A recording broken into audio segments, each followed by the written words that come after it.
மகாகாளி ஏன் நாக்க துருத்திக்கிட்டு தன் கணவன் சிவபெருமான் மேலேயே கால் வச்சு நிக்கிறாங்க? தேவி மகாத்மியம் சொல்ற இந்த ரகசியம் சிலிர்க்க வைக்கும்.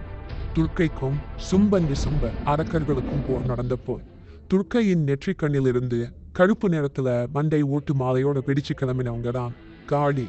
அங்க ரத்த பீஜன்ங்கிற அரக்கன் இருந்தான்.